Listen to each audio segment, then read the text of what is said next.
Acho que foi em torno do dia 1º de maio, que eu estava lendo esse livro aqui, Fundamentos Apostólicos, de Art Katz.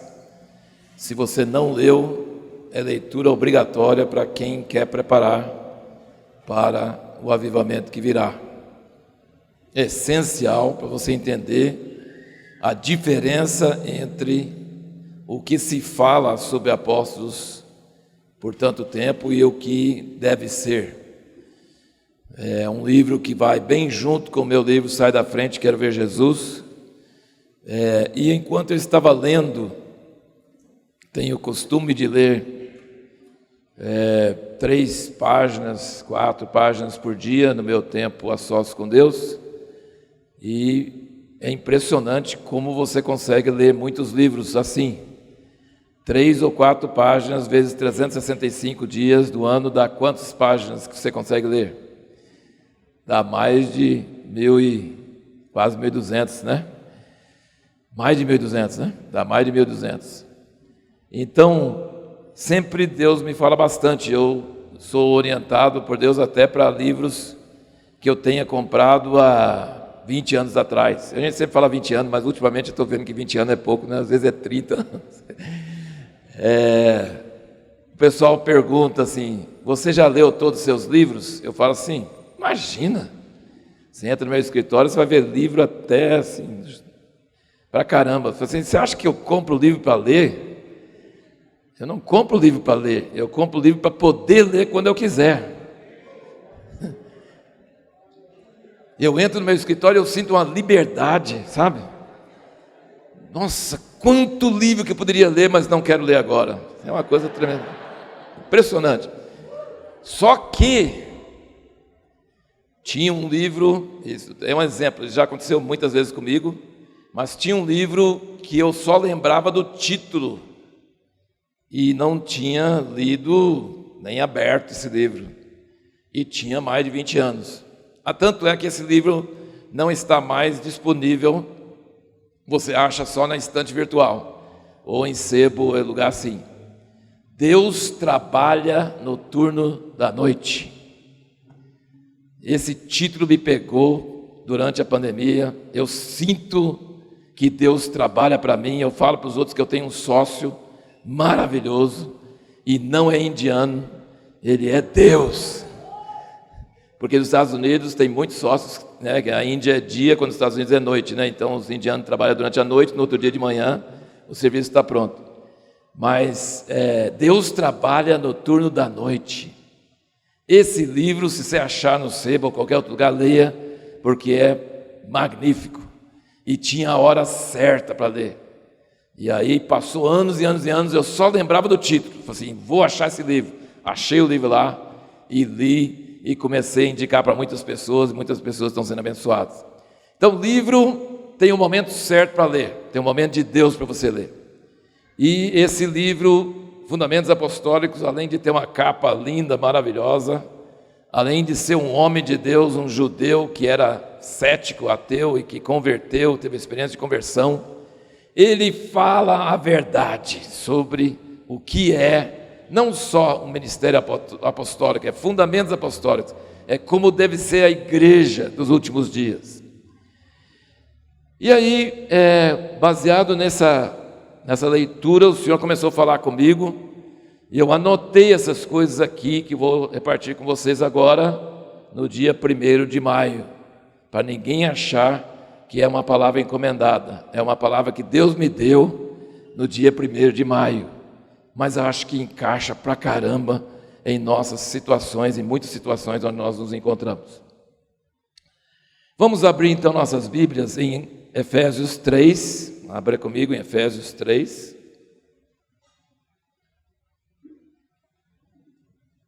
Eu não pus título, tá, nessa mensagem, justamente para deixar você à vontade. Você deixa o espaço para o título e depois você coloca o título que você quiser. Tá? Se achar que for melhor.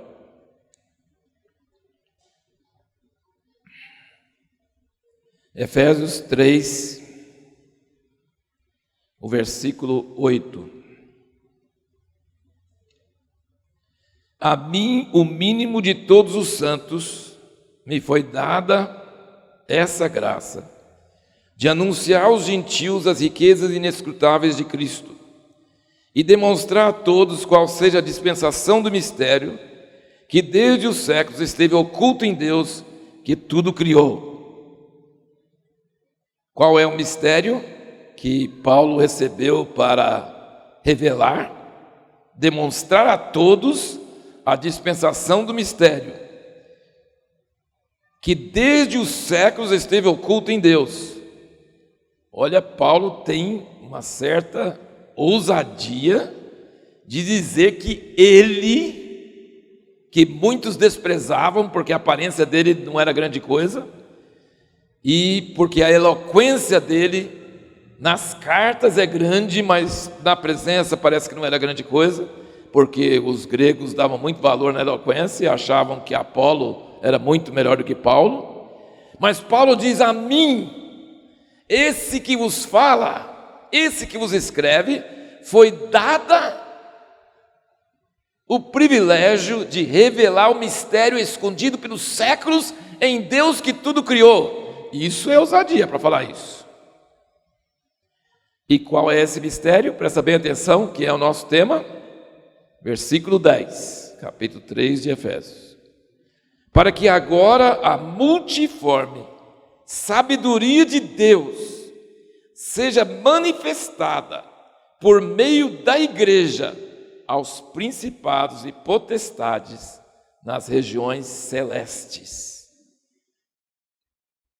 Deus está no céu, lá no trono dele. Jesus está ao lado dele. E Paulo está na terra escrevendo para os santos que estão em Éfeso, que é uma cidade na terra. E ele está dizendo que o mistério escondido pelos séculos é que Deus no céu não vai fazer isso, Jesus também não vai fazer isso, e Paulo também não vai fazer isso. Quem vai fazer o cumprimento desse mistério é a igreja que está na terra. Mas ela não vai fazer somente para pessoas na terra. Ela vai fazer para os principados e potestades nos lugares celestiais.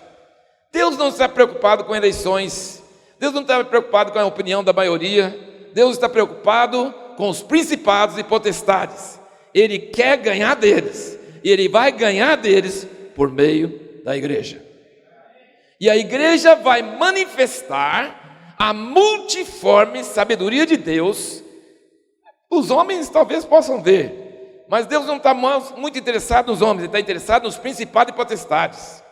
No caso de Jó, Deus estava preocupado com Satanás. Eu quero ganhar de Satanás, e Jó vai fazer eu ganhar. E Jó fez ele ganhar. Ele ganhou a aposta de Deus em Jó.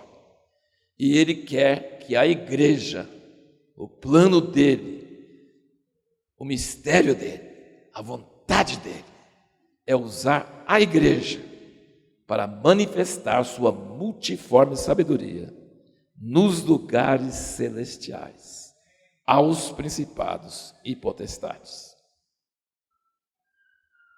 E ele termina essa partezinha falando, versículo 11, segundo o eterno propósito que fez em Cristo Jesus, nosso Senhor.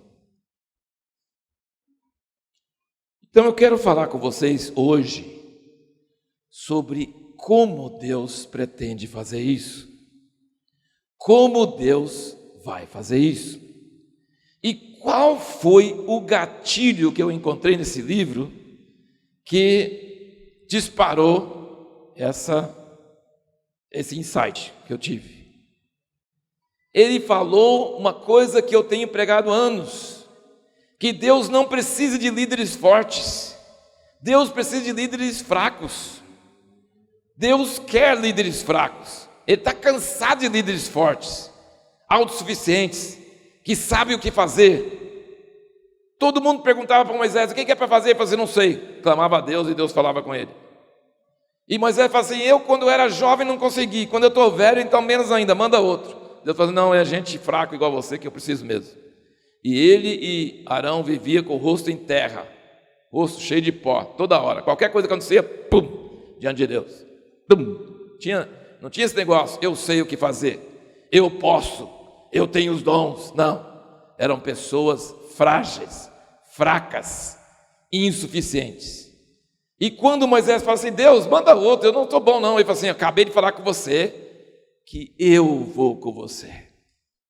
Ou seja, você não é forte. Deus não fez coaching com Moisés, certo? Ele não fala para Moisés, pensa assim, eu consigo, olhe no espelho e fala, eu consigo, eu tenho a força. Não, você não é de nada mesmo. Eu esperei você fazer 80 anos para você entender que você não é de nada. Mas tem um detalhe, eu vou estar com você. E com Gideão foi a mesma coisa. Gideão falou assim, o menor das tribos, o menor da casa do meu pai, eu? Deus falou assim, é verdade, eu gosto do menor, do mais fraco, porque eu vou com você. Então essa é a diferença. Então ele estava falando sobre a fraqueza de Deus. Ele estava falando sobre Davi, que tinha seu pior inimigo na frente dele, e não mexeu com ele. E tinha todos os valentes dele ao redor dele, profetizando para ele. Quer dizer, eu diria, profetizando, este é o dia que Deus falou, você já foi ungido, tome o que é seu, avance, está vendo? O cara quer te matar e você não fez nada contra ele, você é inocente, pega esse cara, Deus entregou em suas mãos. E você, eu não mexo.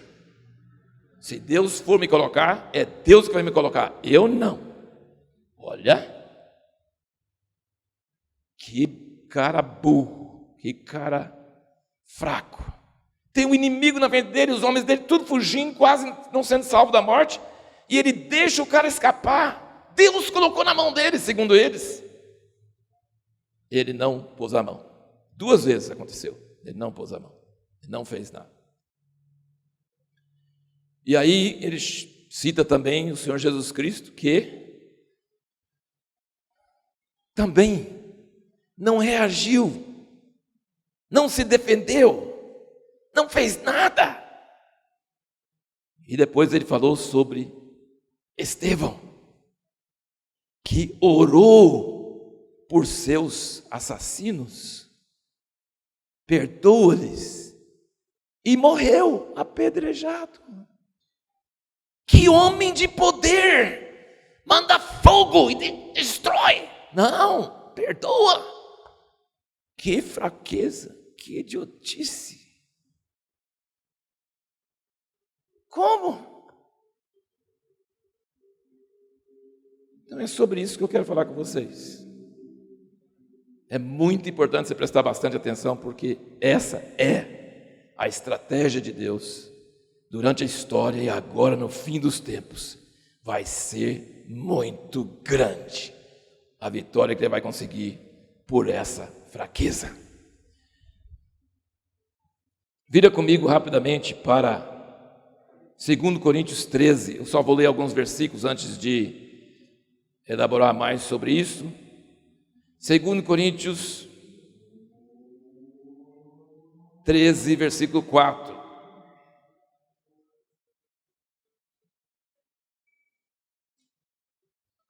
Falando de Cristo, ele diz: porque ainda que foi crucificado por fraqueza, vive contudo pelo poder de Deus. Pois nós também somos fracos nele, mas viveremos com ele pelo poder de Deus para convosco. Então não sou eu que estou inventando isso, tá? E nem o Art Katz que está inventando isso, não. Paulo está dizendo que a cruz é fraqueza. Na verdade, é o último grau de fraqueza. Se ele fosse filho de Deus, Deus ia deixar ele ser envergonhado, nu, torturado, como o pior bandido, diante dos olhos de todo mundo. Como que pode ser filho de Deus e acontecer isso com ele? E veja bem, gente, cruz para nós é uma coisa chique hoje. Para eles, não.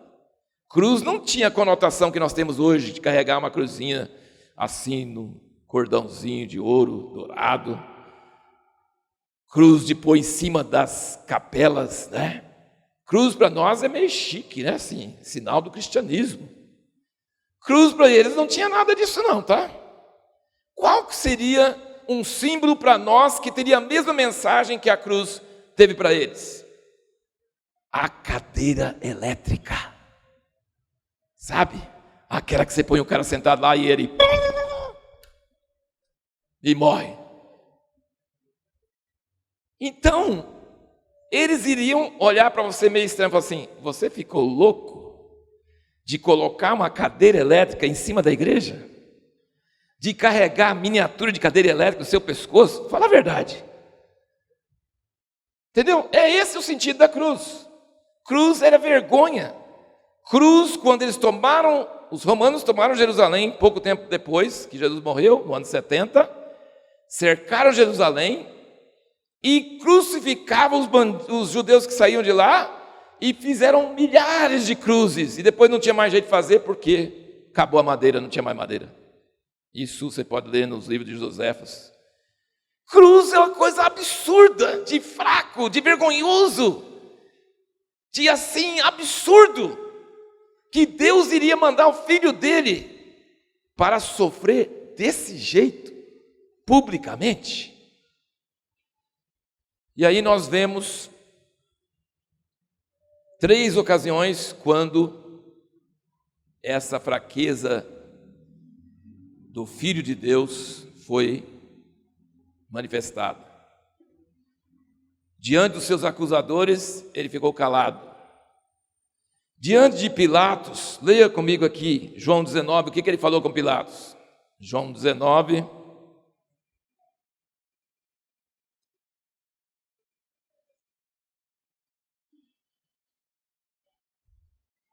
versículo 8.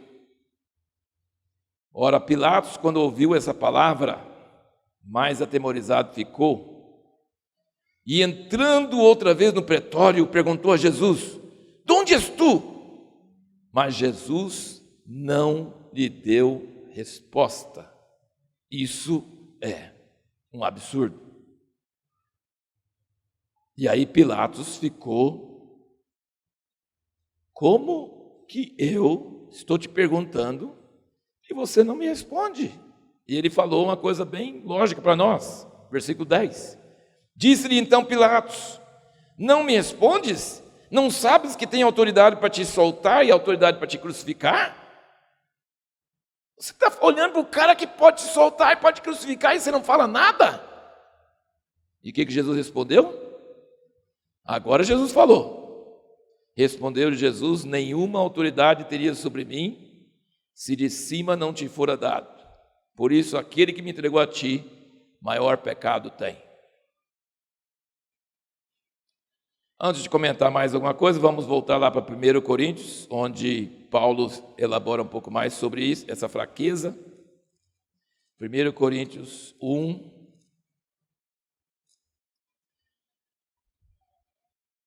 versículo 17. Porque Cristo não me enviou para batizar, mas para pregar o Evangelho, não em sabedoria de palavras, para não se tornar vã a cruz de Cristo. Porque a palavra da cruz é deveras loucura para os que perecem, mas para nós que somos salvos é o poder de Deus.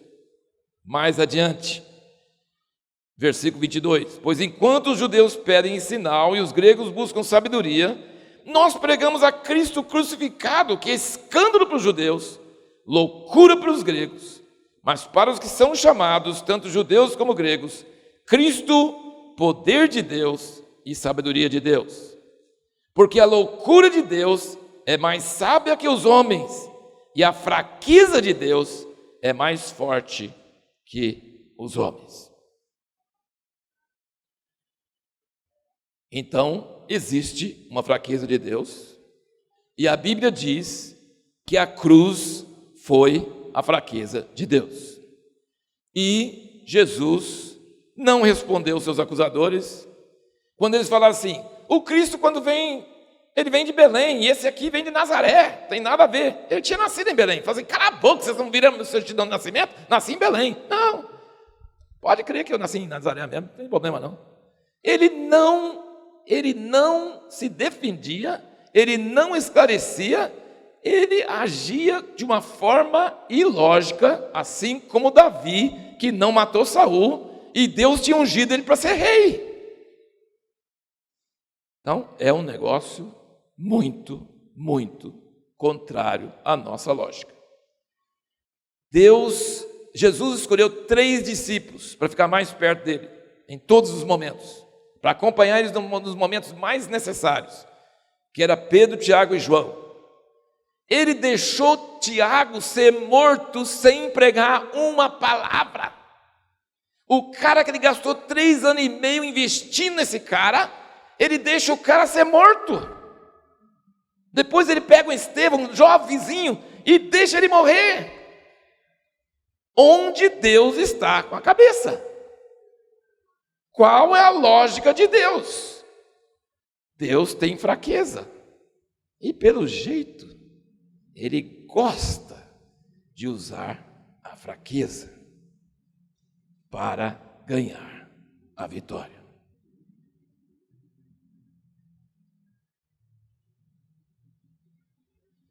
E agora eu quero ler para vocês só algumas frases aqui desse livro aqui.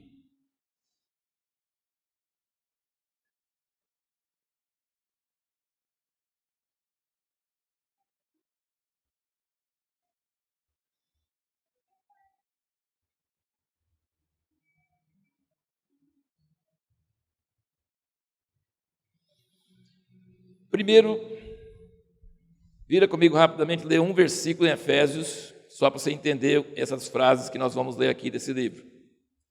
Efésios 6, falando sobre batalha espiritual, né? Sobre a armadura. 6,16. Tomai também o capacete da salvação.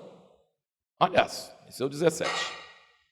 É o 16. Tomando sobretudo o escudo da fé, com o qual podereis apagar todos os dardos inflamados do inimigo.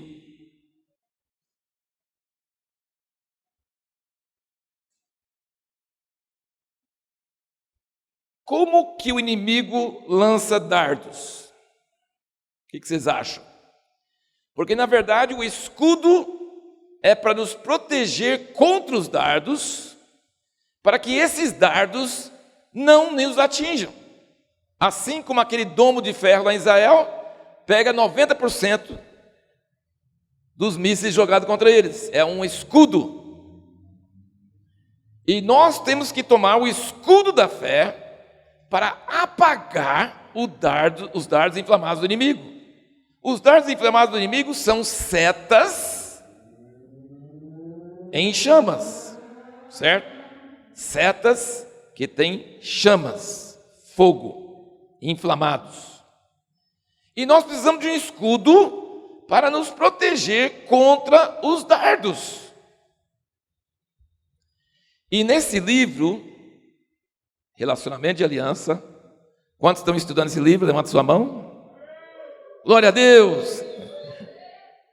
Tem muitos tesouros aqui. Coisas simples, mas que pode mudar a sua vida permanentemente. E o Asher diz aqui que as palavras são os dardos. Palavras têm poder. Palavras podem curar os enfermos, levantar os mortos, transportar pessoas das trevas para a luz, do inferno para o céu. Palavras são poderosas, mas palavras também podem nos infeccionar, nos derrubar, podem entrar no coração e envenenar o nosso coração, e criar amarguras e ódio e todo tipo de coisa infernal por anos a fio, se nós não tivermos escudo para nos defender dessas palavras. E o Asher diz aqui que não devemos aceitar palavras quaisquer, sabendo que as palavras são poderosas para o bem e para o mal. Ou seja, nós precisamos tirar o escudo quando é Deus nos repreendendo, através de um irmão, um amigo de aliança. Tem gente que usa o escudo contra qualquer correção. Se a pessoa repreende, ela é do diabo. Se a pessoa elogia, é de Deus.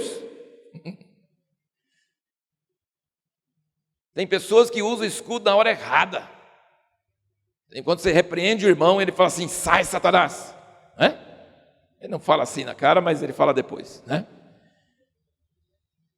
Mas tem pessoas também, essas mesmas pessoas às vezes aceitam palavras que vêm direto do inferno. E essas palavras atingem o coração e estragam a vida da pessoa por anos depois.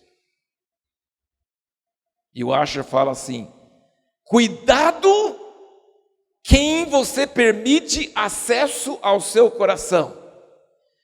Cuidado com quem você escuta as palavras. Escutar, todo mundo escuta. Mas sabe o que é? Palavra que eu não admito não me afeta. Assim como palavras de bênção que eu não acolho, não vão acontecer. E palavras de maldição que eu não aceito, não me afetam. Vocês estão entendendo o que eu estou falando, gente? Isso é muito sério. É muito sério. Palavras comuns. Palavras que pais, às vezes, em um momento de frustração com o filho que está aprendendo, falam assim: acho que você nunca vai aprender, já ensinei 20 vezes e você não aprendeu ainda. Essas palavras têm poder para entrar no coração e formar uma incredulidade, uma falta de fé em si mesmo, que vai durar muito tempo. Você tem que tomar cuidado. Palavras são o que Deus nos deu para nos diferenciar dos animais. Palavras são o meio que Deus trouxe a salvação para nós. E o diabo usa palavras também. Então palavras são importantes. E palavras são os dardos inflamados de Satanás. Ele diz aqui: do ponto de vista bíblico, palavras são como a lâmina de uma faca. Nas mãos de um inimigo, a lâmina da palavra pode ser letal. Nas mãos de um cirurgião confiável e experiente, o próprio fio da lâmina é capaz de tornar um instrumento que corta com precisão qualquer crescimento maligno em nosso corpo. Precisamos bloquear com o escudo espiritual qualquer palavra dirigida a nós com o propósito de nos causar dano. Por outro lado, palavras que vêm de Deus podem ser afiadas a ponto de discernir aspectos obscuros dos nossos pensamentos e da nossa imaginação. Devemos submeter-nos o tempo todo à cirurgia delicada que vem para remover elementos errados da nossa vida. Nem todos devem ter acesso ao nosso coração. O papel do amigo pode ser descrito como uma posição de confiança adquirida por ele para nos transmitir palavras afiadas de precisão cirúrgica. O amigo é aquele que ganhou o privilégio de nos dar conselhos íntimos. Tem muita coisa aqui, vocês que estão estudando vão ver, vão entrar em muitos detalhes sobre isso, mas eu só queria ressaltar essa questão do poder das palavras, tá?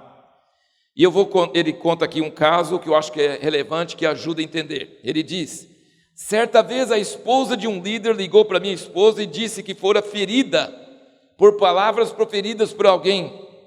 Ela afirmou que durante o ano anterior essa pessoa demonstrara claramente ser irresponsável e egoísta. Ela sabia que não deveria tê-la escutado, mas mesmo assim permitiu que ela a ferisse. Após um momento precioso de oração e consolo, minha esposa lhe ensinou algumas dicas para evitar acesso indevido ao seu coração. Se ela, uma esposa de líder, permitira que alguém indiscutivelmente indigno de confiança lhe causasse uma ferida tão terrível, isso significa que também estava dando a Satanás algum acesso a toda a congregação. Veja bem o que ele diz. Ele está dizendo que quando uma esposa de um líder, muitas vezes acontece do próprio líder, tá? A esposa de um líder permite palavras indevidas entrar, não usa o escudo. Ela sabe que a pessoa não é digna de confiança, mas ela de alguma forma não se defendeu, não rejeitou, permitiu penetrar, permitiu cogitar, permitiu ter algum acesso. Ela foi atingida, atingiria o marido, atingiria a congregação. Satanás achou uma brecha. Por isso que o escudo é tão importante para apagar esses dardos inflamados do inimigo.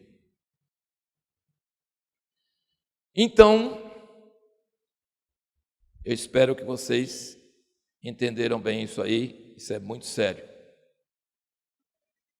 E agora vamos para Mateus capítulo 5, Sermão do Monte, que Jesus fala sobre palavras também, tá? Ele fala sobre palavras. Mateus 5 e versículo 10.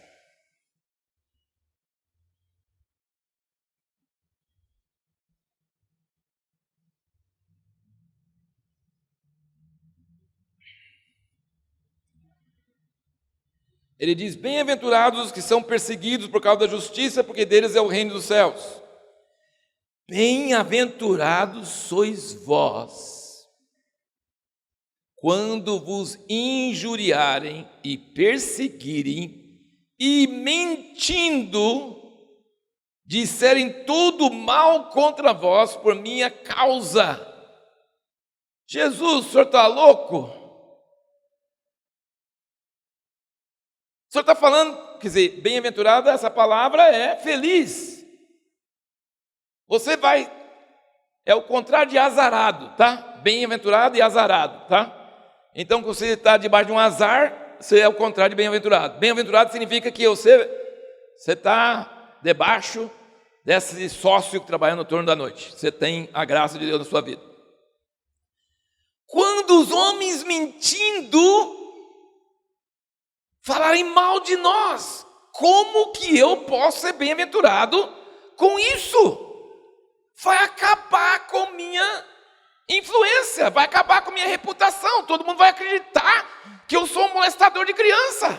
E é mentira. Nunca passou isso pela cabeça. E agora todo mundo vai acreditar. E eu sou bem-aventurado? Jesus, o senhor está louco? Você tem certeza que é isso mesmo?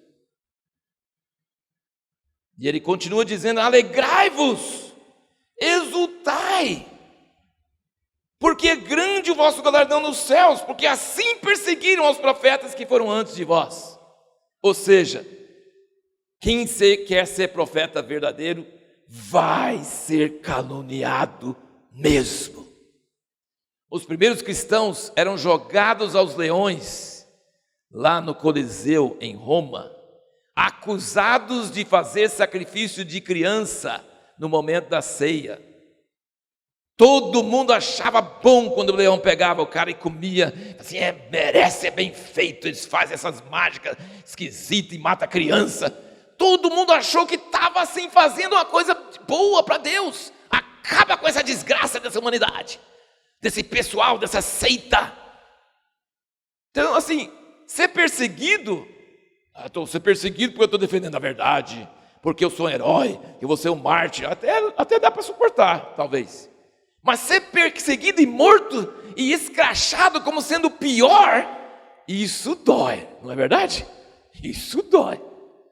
Mas Jesus diz: alegrai-vos, regozijai, porque é assim mesmo, é isso que vai acontecer mesmo, vai ser isso mesmo, seu destino é esse. Meu Deus, e eu estou vendo que vocês estão muito sérios. Que palavra abençoada, né?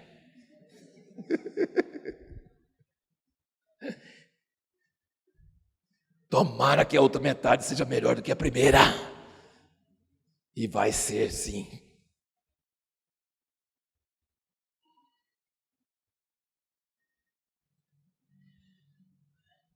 Nós, por mais que nós resistimos a isso.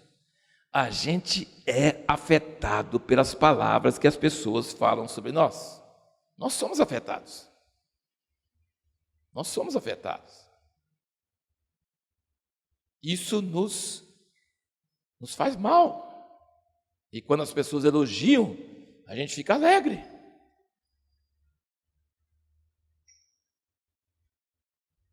Agora eu quero dizer algumas frases para vocês, muito importantes. Presta bem atenção, porque até agora o negócio está meio preto, né? Mas eu acho que melhora. Primeiro, Deus vai vencer o inimigo dele, diabo, Satanás, pela fraqueza. Ele não vai vencer ele pela força. Ele vai vencer ele pela fraqueza. Eu acho que já mostrei o suficiente aqui para você ver que Deus não vai ganhar de Satanás com a bomba nuclear mandada do céu. Ele vai vencer por meio de uma igreja fraca que vai mostrar a sua multiforme sabedoria. Então, a arma de Deus contra Satanás não é a força, não é o poder, não é a popularidade, é a fraqueza. Ele vai vencer pela fraqueza. Segundo ponto. Ele vence pela fraqueza. Presta bem atenção, que acho que é isso o ponto onde eu quero chegar. Ele vence pela fraqueza material. Ou seja, eu estou nu, sem arma, sem legião de anjos, sem nada e nem me defendendo com a língua. Quer dizer, eu sou tipo o máximo da fraqueza, certo? Material. Presta bem atenção. Material. Por que eu estou dizendo isso? Ele não vai vencer pela fraqueza emocional. Não. Deus gosta de pessoas coitadinhas. Deus gosta de pessoas que se sentem, eu não sou nada, eu sou zero à esquerda, só Deus mesmo, não tem nada, não posso nada. Não tem um prêmio. O nosso Deus gosta de força, de poder, de beleza, de saúde, Ele não gosta da dor, da doença, da feiura, e nada dessas coisas. Ele gosta, por isso que no reino do céu não vai ter nada disso. Não vai ter mais dor, não vai ter mais doença, não vai ter mais feiura, vai ser tudo lindo. Deus gosta de coisas bonitas, coisas poderosas, coisas puras, coisas fortes. Ele não é masoquista, Ele não gosta de coisas fracas. Parece que é o contrário do que eu acabei de falar. Então pensa bem, Deus não fala assim, eu gosto de fraqueza. Não, Ele fala assim, eu vou usar a fraqueza material, visível, mas meu povo, no meio dessa situação, vai mostrar uma força que é muito maior. Na hora que eles estão sendo apedrejados, eles dizem, Deus, cuida desse pessoal, salva eles. Isso é um cara que tem força emocional, não é verdade? Ele não fala assim, eu vou morrer porque não sei o quê. Não, eu vou morrer porque eu quero, porque meu pai quer, e não tem problema. Eu estou, como disse Jesus para Pilatos, você não manda em mim, você não tem autoridade sobre mim. Quem tem autoridade sobre mim é o céu. Se o céu não te desse isso, você não poderia fazer nada comigo. Se eu quisesse, eu mandar 2 legiões de anjos. Ou seja, eu tenho a força. Mas não é a força que ganha na hora, é a força que perde na hora, mas perde sorrindo, perde alegre, perde assim, estão falando mal de mim, estão mentindo sobre mim, estão achando que vão acabar com o molestador de criança, não sei o quê, mas eu estou alegre, porque grande é meu galardão no céu. Ou seja, tem que ter muita força para isso, não é verdade? Quando alguém começa a falar mal de nós na igreja, a gente fica todo derrotado. Imagina quando todo mundo começa a falar. Entendeu?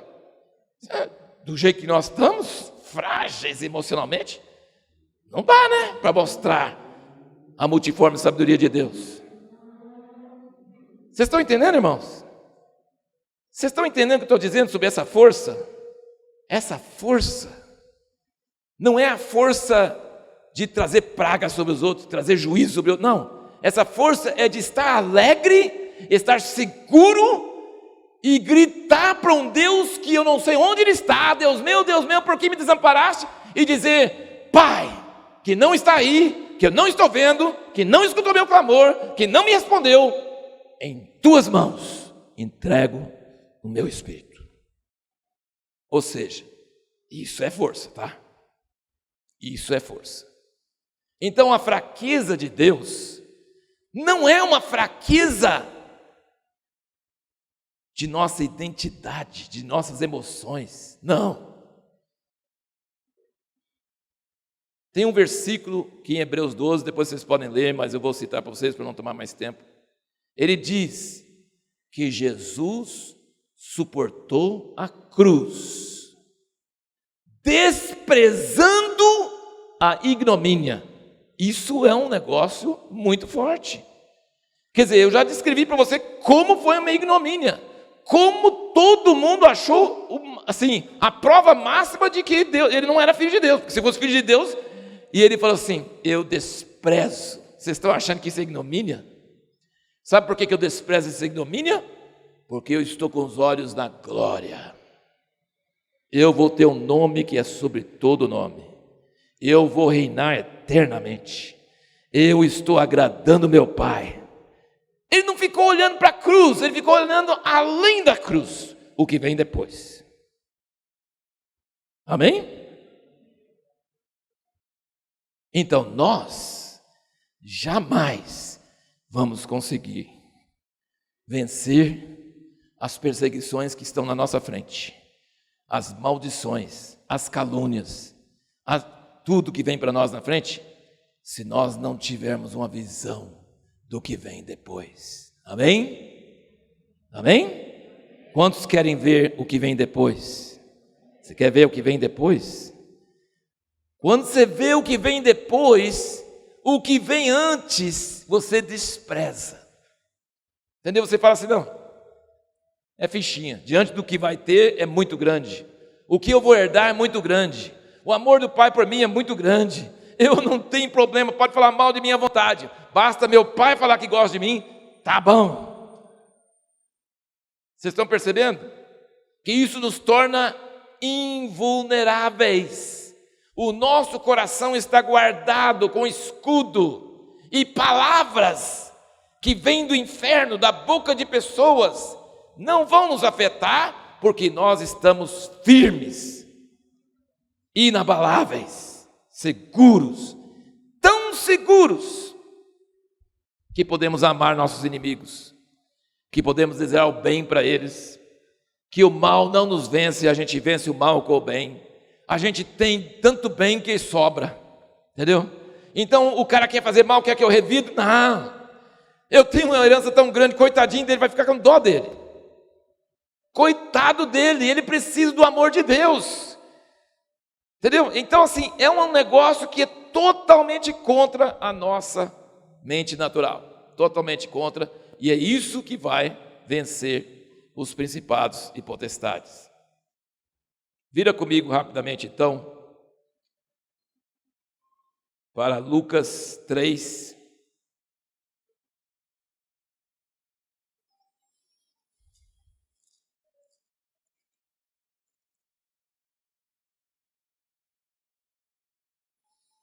E nós estamos terminando, tá? Estamos terminando. Eu quero que você concentre mesmo agora, tá? Porque quando eu vi isso, meu coração se encheu de alegria, de esperança, porque do jeito que a igreja está, do jeito que eu e você estamos hoje, nós vamos trazer vergonha. Mas a Bíblia diz que a igreja vai trazer honra. Então alguma coisa vai acontecer para que essa igreja fraca emocionalmente vai conseguir vencer e mostrar a sabedoria de Deus. E olha o que o próprio Filho de Deus aconteceu com ele. Em Lucas 3, versículo 21 diz, quando todo o povo fora batizado, tendo sido Jesus também batizado, E estando ele a orar, o céu se abriu e o Espírito Santo desceu sobre ele em forma corpórea, como uma pomba. E agora presta atenção, não foi só o chilique do Espírito Santo, tá? Não foi só a tremedeira e a emoção, não. Houve palavras. Preste bem atenção sobre essas palavras. O Espírito Santo desceu em forma corpórea sobre ele, como uma pomba, e ouviu-se do céu esta voz: Tu és meu filho amado, em quem me comprazo. Quer uma coisa melhor do que essa? Não existe. Sabe o que mais nos atormenta? Será que no dia que Deus nos chamar para o juízo final e a gente olhar nos olhos dele, ele vai estar sorrindo ou de carranca assim? Pode entrar, mas tudo que você fez não deu certo.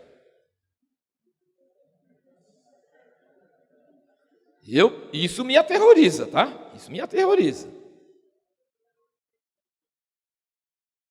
Será que Deus consegue me amar? Essas coisas nos atormentam.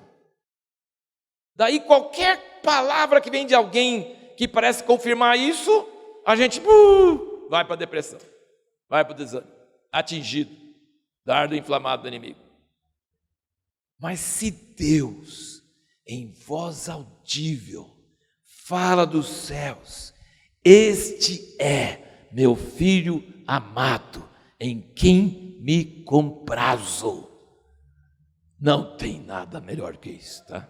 Tem nada melhor que isso. O que você tem que fazer? Acolha, acredite, alimente, faz isso crescer. Sabe, diga a Deus: obrigado, porque não vou mais te desonrar, duvidando do seu amor por mim. E daí você sobe para o céu de rampinha, não é isso? Não. Em Lucas 4, ele diz: o Espírito levou Jesus ao deserto para ser tentado por Satanás. Tome flecha aí. E qual a primeira palavra de Satanás? Se tu és filho de Deus, 40 dias sem comer. Quem aqui já jejuou? Muita gente já jejuou, mas não 40 dias, né? Mas tudo bem. Nem eu. Nem pretendo.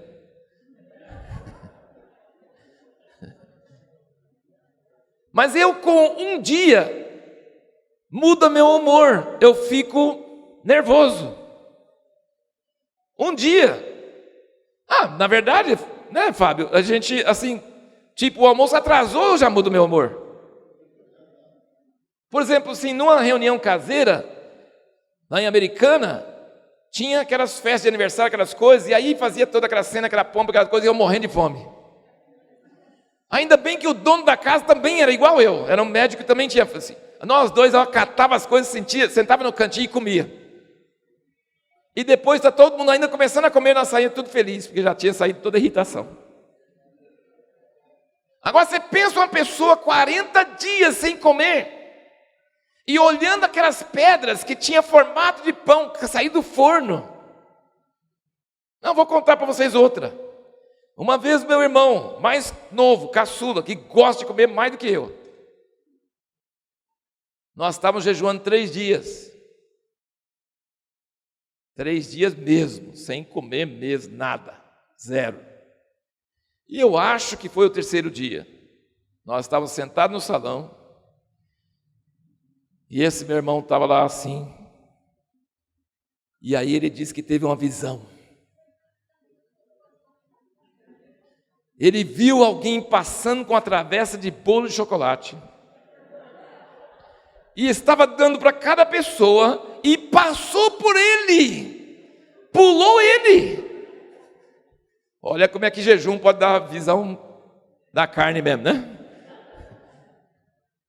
Então, o que eu quero dizer, gente, que não é simples ser tentado por Satanás.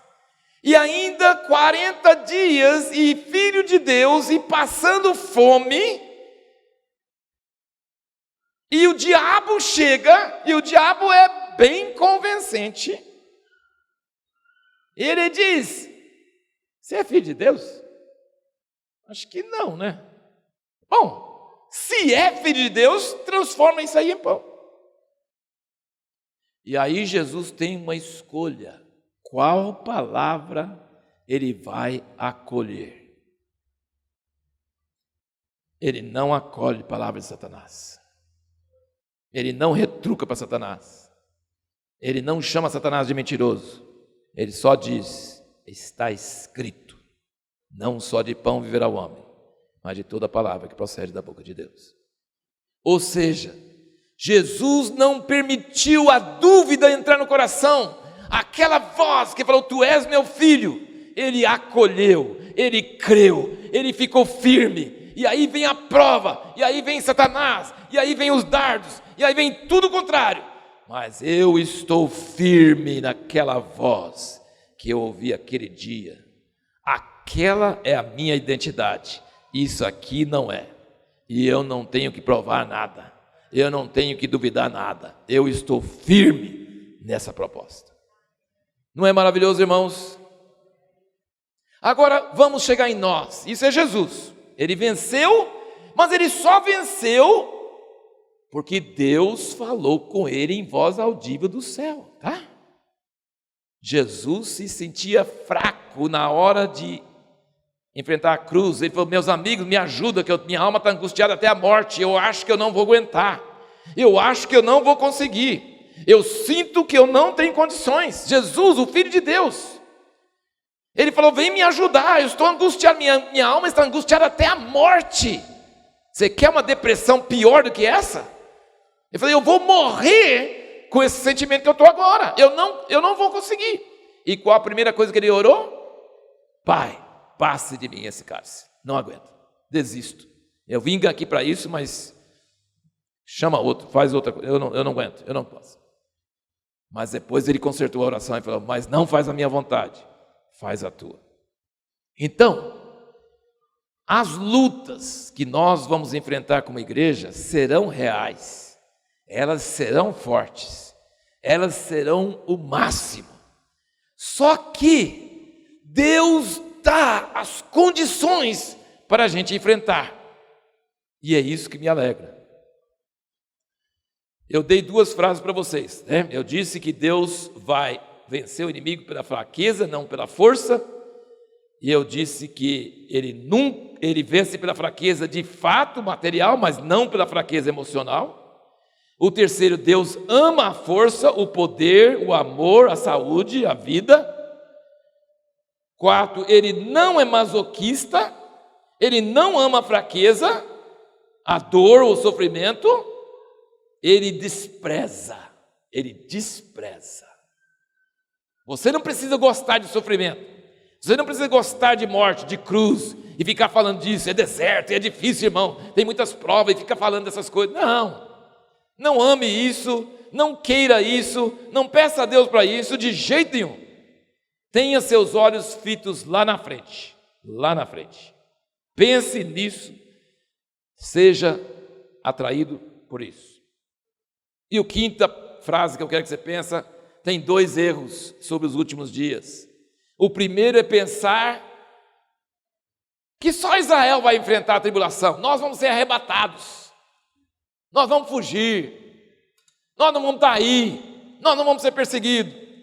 Mentira, vai sim.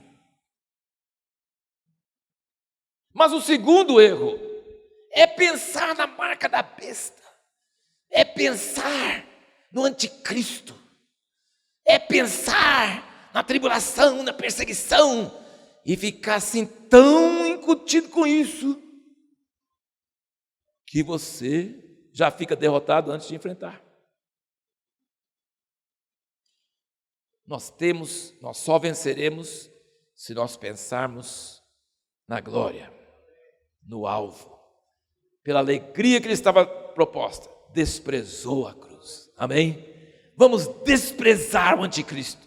Nós vamos desprezar a marca da besta. Nós vamos desprezar o sofrimento e a perseguição, porque nós temos a visão no alvo. Não pense em coisa ruim. Prepare-se. Vista a armadura. Não seja ingênuo. Não vamos subir ao céu de rampinha. Vamos enfrentar inimigos. Vamos enfrentar problemas. Mas serão fichinha diante do alvo. Amém? E a última coisa.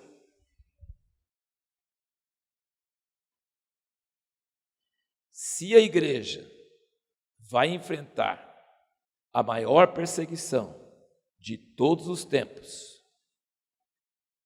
se o diabo vai descer para a terra e vai exercer toda a sua força sobre a igreja, coitadinho de nós, Deus vai manifestar o seu amor por nós, como Ele nunca manifestou na história da humanidade. E isso é que nós estamos chamando do maior avivamento da história. Nós vamos ser tão cheios do amor de Deus, que vai ser assim um negócio de outro mundo, tá? Vai ser um negócio assim, e foi isso que me alegrou. Eu pensei, poxa vida, eu nunca tinha pensado nisso. Mas se qualquer palavrinha me atinge hoje, imagina quando vem essas coisas para frente, não vou conseguir. Mas Deus vai derramar o seu amor. Nós vamos nos sentir amados por Deus, de uma forma como nós nunca sentimos antes. E aí nós vamos entrar em Romanos 8, que diz: quem nos separará do amor de Cristo? Será a tribulação, será a angústia, será a fome, será a nudez, será a morte, será a vida. Nada poderá nos separar do amor de Deus. Ou seja, irmãos, Deus vai visitar a igreja de uma forma tremenda. E não vai ser só o Espírito Santo descendo, não. Vai ser a voz de Deus dizendo: esta é minha igreja amada, em quem me comprazo. Oh, glória a Deus! Aleluia! Glória a Deus! Aleluia! Aleluia! Vamos adorar o Senhor. Senhor, nós queremos Te louvar nesta hora, sabendo que se nós vencermos o inimigo, não será mérito nosso, será porque o Senhor nos deu todo o recurso necessário. O Senhor vai nos encher do seu amor, que a nossa identidade vai estar segura, e qualquer mentira falada contra nós não vai nos atingir, porque nós estaremos firmes, escondidos dentro dessa rocha eterna.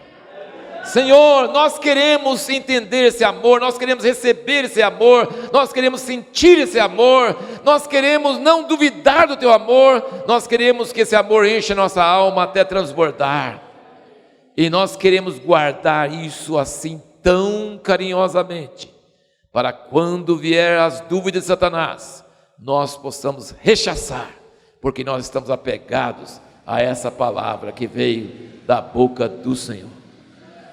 Aleluia, Jesus, aleluia.